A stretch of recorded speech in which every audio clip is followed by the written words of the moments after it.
All right, y'all. Today is October 19th, 2025, and had some decent harvest this year from our little backyard pepper garden here. But yeah, I just wanted to kind of show you guys kind of what we have here and give you a little tour of the jungle. So this one we have is a goat pepper. I've already gotten a few from this one this year. You can see we've got a little baby right here. These are really nice. Oh, here's a nice ripe one, almost fully ripened. Yeah, very, very hot, as I'm sure you all know, but a fun pepper and a very unique taste. Here next to it, we have the Reaper in the red bag. We have a really great example here of one.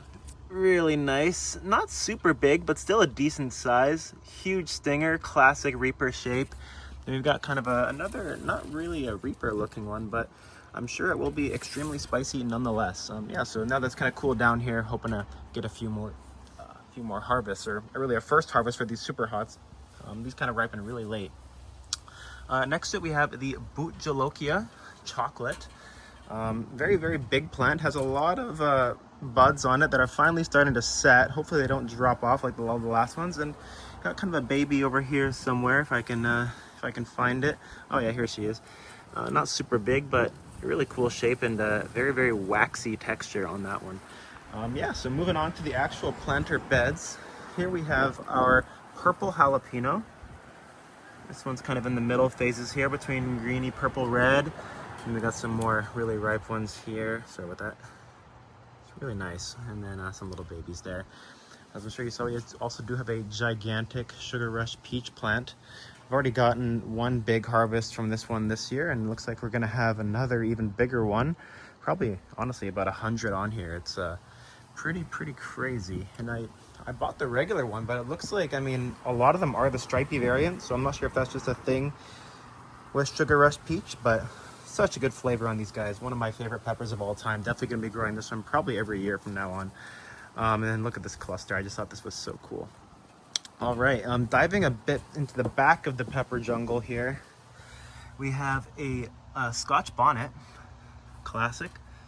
You can see one little mushroom there and a couple more mushrooms growing up top here. Yeah, one of the smaller plants. I put it in late and it kind of got shaded out by this gigantic Sugar Rush peach and this ghost pepper, which I'll show you guys, but still doing not too bad nonetheless. Oh, as I get caught on a rose bush. Okay, all right. And now, moving on to one of my favorite plants this year, just for the overall look of it, we have the Faddas White.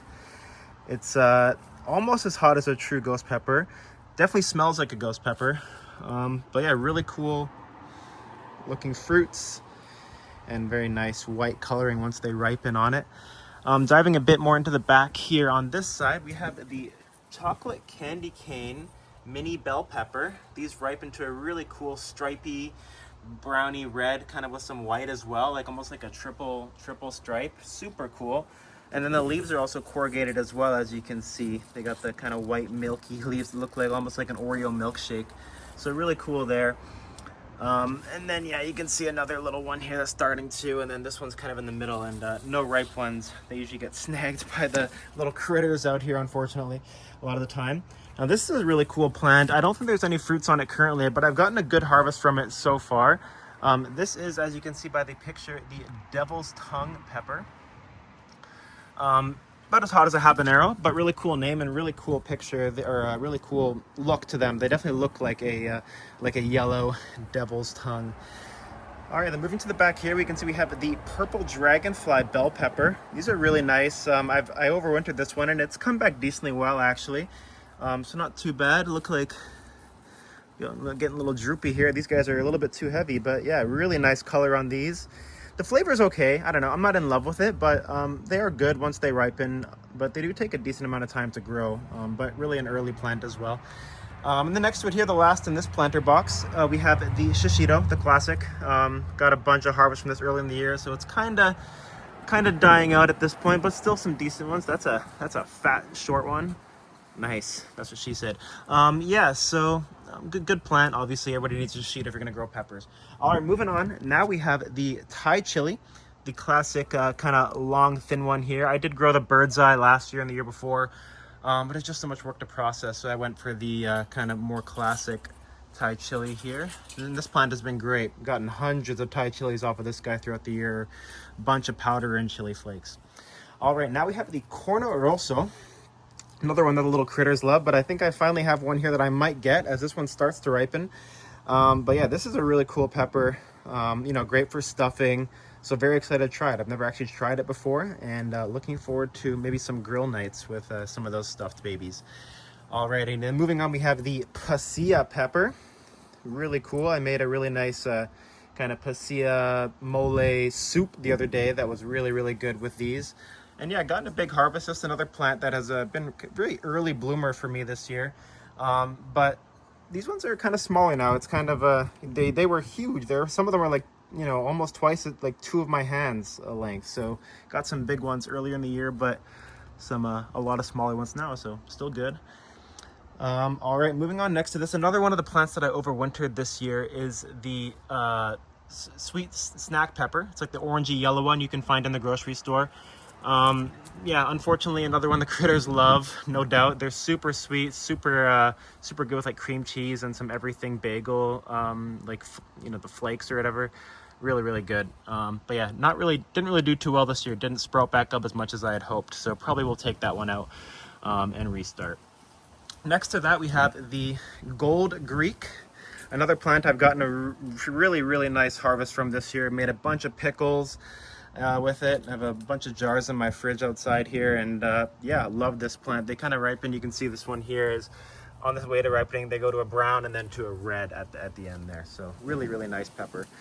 All right, moving on, we have the Calabrian pepper, as you can see by this glorious example here. This is the Calabrian chili, Italian pepper. Got the seeds from my buddy at work, actually. As you can see, just a super, super nice cluster here. They look almost like little tomatoes, especially once they ripen. And it's super cool how they kind of face upwards here. You know, not a unique trait to them for sure, as you can see by the Aji Limons doing the same thing. But just a really cool look to them. So, love that one. As I mentioned, we do have the Aji Limon. This plant's doing very well. It just, I have gotten one small crop from it so far this year, but it looks like we're about to have a real banger crop on this one to make some nice pickles and maybe some flakes and some powders as well. And I'd like to do a sauce as well. There's such a cool flavor on this one, as I'm trying to get you guys a view of this nice ripe one here in the middle of the forest. But yeah, really cool plant. Really excited for it. My first year growing that one too.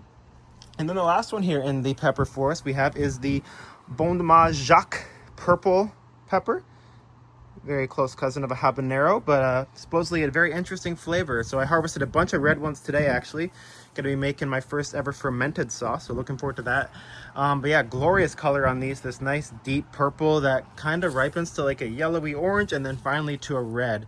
So yeah, this plant has been very prolific and it's finally started to sprout here. So yeah, I'll give you guys one more view of kind of the whole pepper forest here, the whole jungle. But yeah, I'll come back with more updates later. Let me know what you guys want to see. And yeah, thanks for tuning in.